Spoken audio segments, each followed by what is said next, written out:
Chapter 15, Trapped. And for those who make it out of the battlefield intact, scarred, humbled, or at least respectful of what they've just walked through, there is no relief. There is only the maze. This is where people misunderstand Danny the most. They think the danger has passed because the shouting has stopped. They think the absence of violence means safety. They think this is where things calm down. It isn't. The linguistical maze is not built for war. It is built for words, and Danny is devastating with them. This is conversation, this is dialogue, this is tone, implication, pacing, silence, timing, misdirection, humor, philosophy, metaphor, subtext, and meaning layered on top of meaning. This is where his library empties itself into the world, not as facts, but as structure. Strength doesn't matter here. Aggression doesn't matter here. Confidence doesn't matter here. Intelligence does. You step into the maze and immediately lose your sense of direction. Sentences loop back on themselves. Questions answer questions you didn't ask. Statements feel like traps.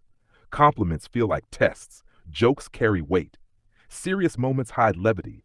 The walls shift with tone alone. If you aren't on his wavelength, you won't even realize you're lost. This is why so many people get stuck here. They hear big words and think it's manipulation. They hear complexity and think it's arrogance. They hear precision and think it's control. But that's projection. Because this isn't about overpowering you. It's about whether you can follow. Danny doesn't simplify the maze for comfort. He doesn't slow it down so others can keep up. He doesn't flatten his language to make it easier to digest. He speaks the way his mind works, layered, referential, circular, associative. If your mind can't move like that, you will go in circles. If you can't hold more than one idea at once, you'll get frustrated. If you need everything spelled out plainly, you'll feel mocked. If you confuse clarity with simplicity, you'll assume malice where there is none. And the maze will keep you. Because this place isn't meant to let everyone through. It's a filter. It tests whether you can listen without reacting, whether you can think without assuming intent, whether you can stay curious instead of defensive, whether you can recognize nuance without demanding certainty. You don't escape the maze by winning arguments. You escape it by understanding the rules of language Danny lives by. Most people never do. They exhaust themselves. They get angry. They accuse. They assume bad faith. They spiral. They decide he's impossible or manipulative or cruel or too much. And from the inside of the maze, Danny just keeps walking. Because the maze isn't there to trap them. It's there to protect everything beyond it. If you can't navigate conversation without turning it into a weapon, you don't get to the gate. If you can't hold complexity without collapsing it into blame, you don't get to the gate. If you can't recognize intelligence without feeling threatened by it, you don't get to the gate. Only those who can think with him, not against him, ever find their way out.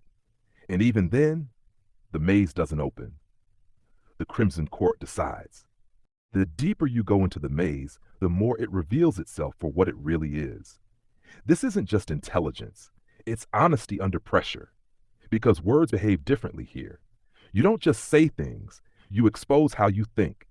Every response shows whether you're reacting or responding, whether you're listening or waiting to speak, whether you're curious or defensive, whether you're flexible or rigid. This is where patterns emerge. Danny isn't looking for small talk. Small talk dies quickly in the maze. It echoes once, twice, then collapses in on itself. Polite noise has no traction here. Compliments without substance fall flat. Opinions without reasoning hit dead ends. This is wordsmithery. Flow, timing, rhythm. The ability to pick up what's being put down and put something back that actually belongs there. Not louder, not sharper, just true. The maze tests whether you can follow a thread without yanking it, whether you can disagree without attacking, whether you can admit uncertainty without losing your footing, whether you can hold contradiction without demanding resolution. Honesty matters here, not moral honesty, but cognitive honesty. Do you know what you know? Do you know what you don't? Can you say, I don't understand, without turning it into accusation? Can you recognize when something isn't for you without trying to dismantle it?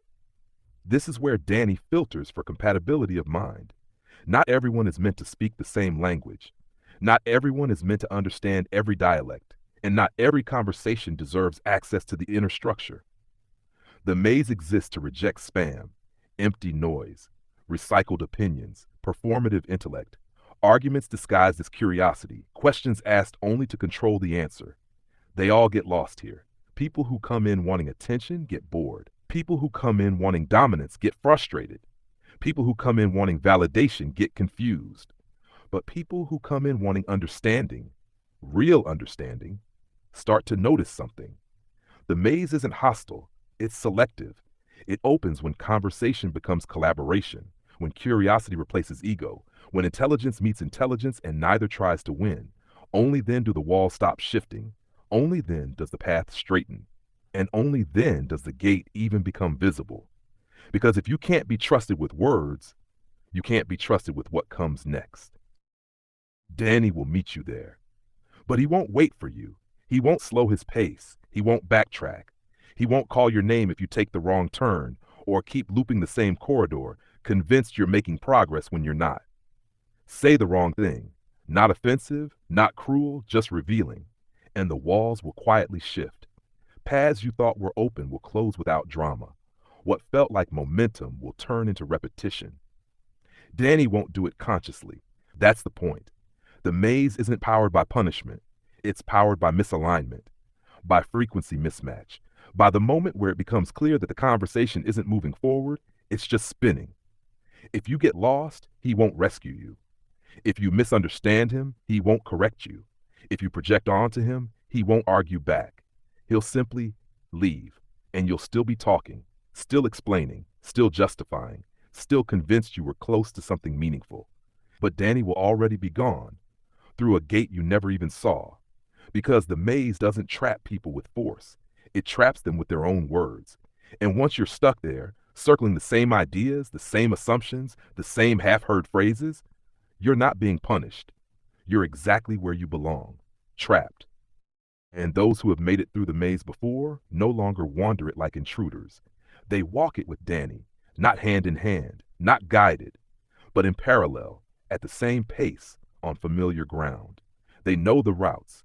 They don't hesitate at junctions. They don't drift down corridors out of curiosity. They don't test doors just to see what's behind them. They already know their path.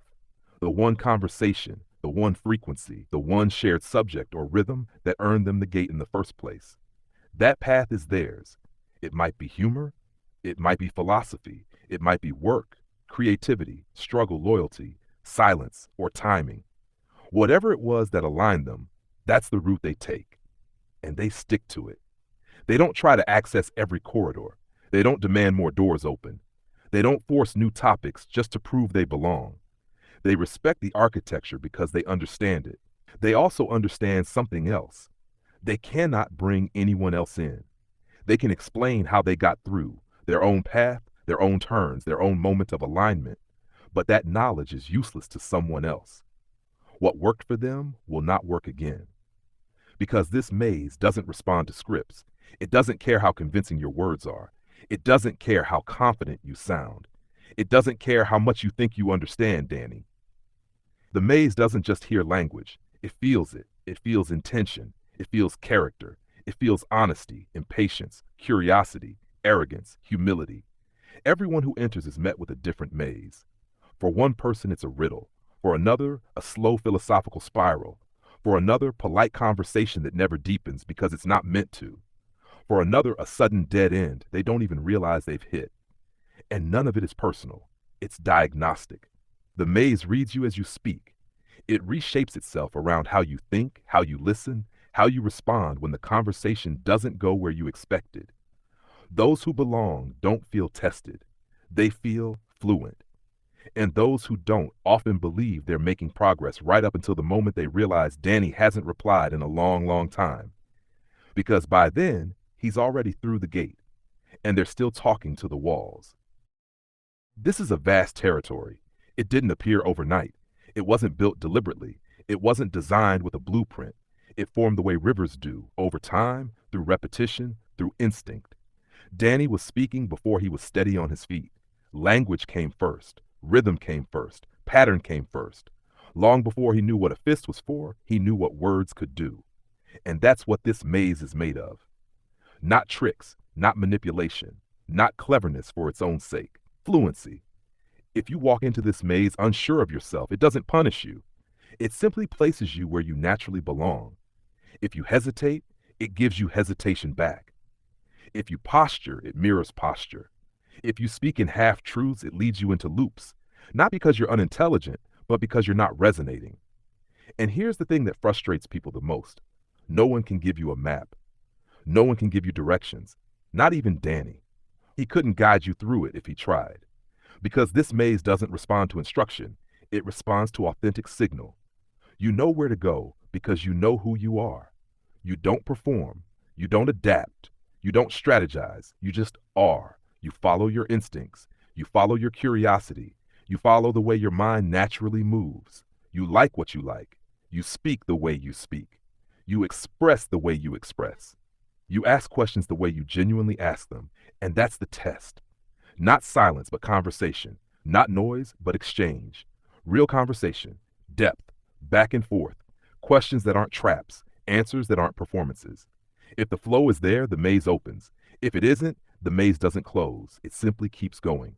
Loop after loop. Corridor after corridor. Polite in if you don't notice you're lost. The maze will never tell you. And this didn't appear fully formed. The seeds were planted right at the beginning, back when Danny was young, back when language was survival, back when understanding tone, intent, and implication mattered more than volume or force. We've already spoken about this, how those early instincts took root, how they grew quietly, how they hardened into something formidable.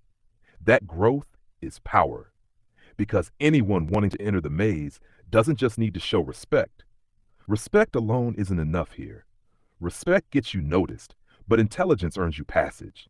Not academic intelligence, not credentials, not vocabulary for its own sake, but cognitive honesty.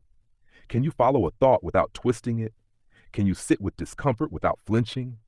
Can you hear something that challenges you without turning it into a fight? That's what's being tested. And here's the mercy built into the design. Those inside the maze are not trapped forever. They can seek redemption. They can turn back. They can call out for help, because the maze itself doesn't pass final judgment. That's the role of the Crimson Court. The maze observes, it measures, it reflects, but the court decides what happens next. That's why some paths deepen into dialogue, why some conversations sharpen into arguments, why some arguments ignite and spill outward, becoming battlefields, and why sometimes as a battlefield cools, settles, and folds back into language again. Nothing here is fixed. Everything is conditional. Everything is contextual. Everything is decided case by case. The maze and the battlefield are not separate realms. They are states. They bleed into one another, shift, change purpose depending on what's brought into them. A careless word can turn a corridor into a trench. A genuine question can turn a trench back into a path. And all the while, unseen, the Crimson Court is watching. Not everyone standing in the tower earned their place through brute strength or razor-sharp intellect. Some are there because the Crimson Court chose them, because the court understands something the battlefield and the maze alone cannot measure: intent, alignment, timing, necessity. There are moments where letting someone through is not about what they can do, but about what would be lost if they were kept out. Mercy has jurisdiction here, so does foresight. And then there are those who were never meant to be tested at all. The children. Those already within the fortress, in the gardens, do not walk the maze as outsiders do. Their roots are entwined with the hedge itself. The maze does not confuse them. It does not trap them. It does not judge them. It teaches them. They grow alongside it. They learn language without manipulation, depth without danger, curiosity without fear. Where others wander and circle in doubt, they move naturally, instinctively, because the maze recognizes them as its own. They are not filtered by it. They are educated by it. And that distinction matters, because this system was never designed to keep them out. It was built to keep the wrong people from ever reaching them in the first place. And this place never stops expanding. The maze is alive. The more Danny grows, the more it grows with him. Every book added to the library, every belief tested or abandoned, every scar turned into understanding, every moment of faith gained or lost, it all pushes new hedges up from the ground. New turns, new dead ends, new clearings that didn't exist before. Knowledge stretches it. Wisdom deepens it. Experience reshapes it. Belief sculpts the court sculpts the maze, and the maze becomes the living language of who Danny is now, not who he was when you first met him. To navigate it, you don't just need words, you need to understand humor, not just jokes, but timing, irony, self awareness, when to laugh and when to shut the fuck up. You need to understand faith, not doctrine, but curiosity, respect, the ability to sit with mystery without demanding answers. You need knowledge, yes, but more importantly, you need the humility to know what you don't know. You need to feel music, metaphor, rhythm, subtext, the things said between sentences. You have to resonate with him on multiple frequencies at once, because this maze doesn't respond to effort, it responds to alignment. And that's pure dragon Capricorn. Dragons build vast internal worlds because they think in systems, symbols, and scale. Capricorn anchors that fire with structure, hierarchy, and purpose. Nothing exists here without function. Nothing is random. Everything earns its place or is eventually repurposed, absorbed, or cut away. A dragon doesn't simplify himself so others can keep up. He raises the terrain and lets people reveal whether they can climb. And Capricorn makes damn sure that whatever gets through is stable enough to stay. That's why the maze grows. Not to trap more people, but because Danny refuses to shrink. If you can still find your way to the gate as the maze expands around you, then you were never lost to begin with. You were always speaking the same language. This is also the place where Danny gets to choose who he is, not who he actually is, but who he presents. In the maze, he can give strangers everything or nothing. He can speak plainly or cloak meaning in metaphor. He can be warm, distant, humorous, clinical, vulnerable, guarded. He can be shallow on purpose. He can go deep and pull back just as fast. He can answer honestly or answer around the truth and watch to see if the other person notices. This is where control returns to him. Because once you're past the battlefield, brute force no longer matters. And before the gate, trust hasn't been earned yet. So the maze becomes a theater. There are many Dannys walking here. Some are confident, genuinely so. Some are performing confidence. Some are curious. Some are skeptical. Some are playful. Some are testing. Some are tired. Some are sharp-edged and impatient with stupidity. Some are softer than they look and hoping you don't notice. False confidence lives here. Illusion lives here. Masks live here. Not because he's deceptive, but because he's adaptive. And this is where the emotions come alive. You'll meet curiosity first. It leans forward, asks questions, listens closely. Then suspicion follows, just a step behind, watching tone and intent. Anticipation hums in the hedges, waiting to see where the conversation turns. Amusement flickers when wit appears. Irritation surfaces quickly if the exchange wastes time. Interest deepens paths. Boredom collapses them. If something resonates, hope opens a clearing. If something misaligns, confusion bends the path sideways. If ego enters the maze unearned, contempt quietly redirects it into circles. And beneath all of it, like roots under the stone, are the deeper currents. Trust, cautious but present. Insecurity, hidden behind sharp phrasing. Pride, controlled, watching itself. Self-doubt, masked as intellect. Longing, never stated outright. Yearning, disguised as curiosity. Melancholy, tucked into pauses. Belonging, waiting to be recognized. Hope, never offered cheaply. The maze doesn't judge these emotions. It uses them. Every reaction shapes the path. Every response feeds the structure. Every emotional note either harmonizes or clashes. The maze feels how something is said, not just what is said. It feels intent. It feels rhythm. It feels whether you're speaking from fear, ego, curiosity, affection, or manipulation. And Danny knows this, instinctively. He's been doing this longer than he's been aware he was doing it. That's dragon intuition layered over Capricorn filtration. The dragon senses vibration. The Capricorn sorts it into use, waste, or threat. So when you're in the maze, Danny isn't interrogating you. He's watching which version of himself shows up in response to you.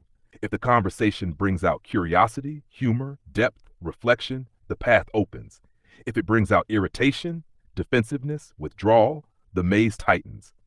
If it brings out calm, flow, mutual curiosity, you might not even realize you're moving forward. And if it brings out nothing, you'll wander until you stop trying.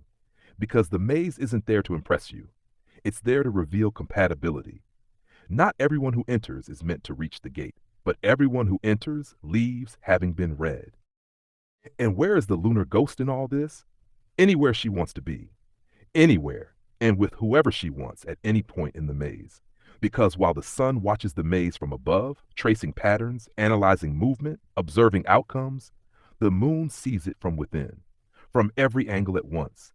She knows every corridor, every fork, every false wall and hidden turn, not because she learned them, but because she recognized them. She knows every actor Danny deploys, every mask he wears, every voice he slips into, every tonal shift, every rhetorical feint, every moment where he deflects, withholds, or performs. She knows them by name, all of them, because the one who stands beside the dragon doesn't just need to understand his words. She needs to recognize his patterns, his rhythms, his cadences, the subtle changes in language that signal defense, curiosity, fatigue, or trust. She needs to know when he's being himself and when he's being one of the others. And she does. The lunar ghost doesn't get lost in the maze. Paths open for her. Walls don't stop her. Hedges part. Gates unlock. Doors appear where none existed. She passes through routes Danny doesn't even know are there. Not because she's above the maze, but because she is in tune with it. In this sense, she knows him better here than he knows himself. She sees how the masks move before he chooses one. She recognizes the actor stepping forward before the line is spoken.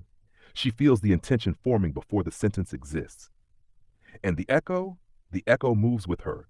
It reverberates through the maze with the same scrutiny as Danny's own. It tests tone the way he tests tone. It hears subtext the way he hears subtext.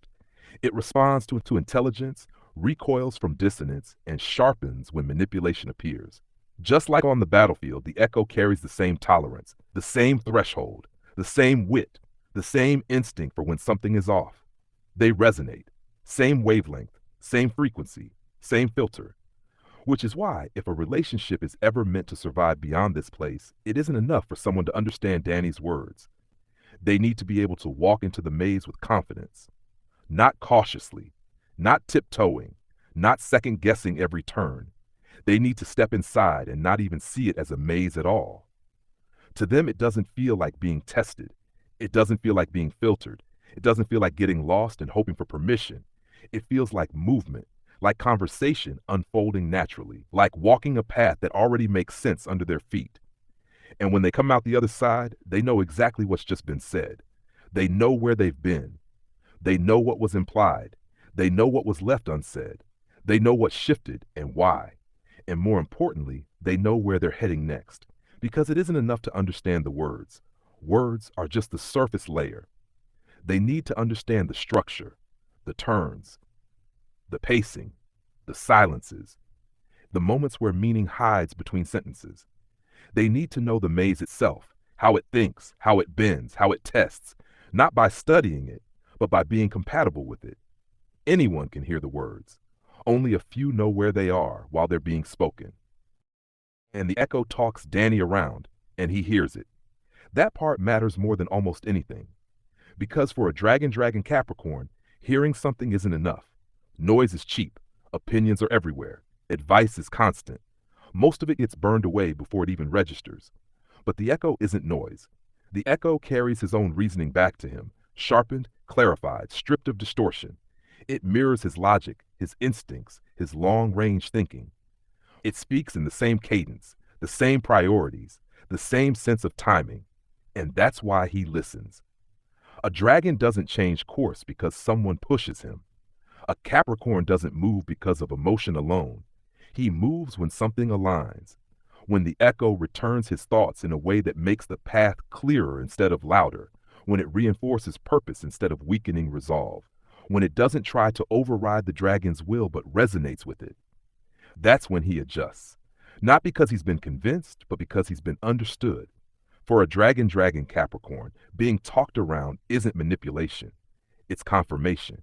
It means the echo has seen the terrain. It means it understands the stakes. It means it knows when to fight, when to wait, and when to let something burn out on its own. Anyone can challenge a dragon head on. Very few can speak in a way that makes him pause, reflect, and then move more decisively than before. That's why the echo matters. Because when it speaks, it isn't steering him away from who he is. It's walking beside him, matching his stride, until the next move becomes inevitable. And the moon, emitting that echo, does so with unconditional, unexplainable love. Not the kind that pleads, not the kind that demands softness or restraint, not the kind that asks the dragon to be smaller, quieter, or safer. It's the kind of love that understands the fire and still chooses to stand close enough to feel its heat. The echo she sends back isn't corrective, it's affirming. It doesn't dilute his instincts, it sharpens them. It doesn't challenge his right to defend, it honors it. Because this love isn't naive. It knows exactly what he is. It knows the cost of his wars, the weight of his silence, the reason behind every boundary. And still, it calls back. Same howl, same timing, same reason to fight, and same wisdom to know when not to. That's why the echo matters. That's why the moon matters. Because when love resonates at the same frequency as purpose, it doesn't weaken the system, it completes it. People try to reach the gate every day. Most never realize how far away they still are. Few make it through the battlefield. Fewer understand the maze. Almost none ever stand in front of the gate. And none, not one, has ever matched the lunar ghost. None have ever resonated with her echo.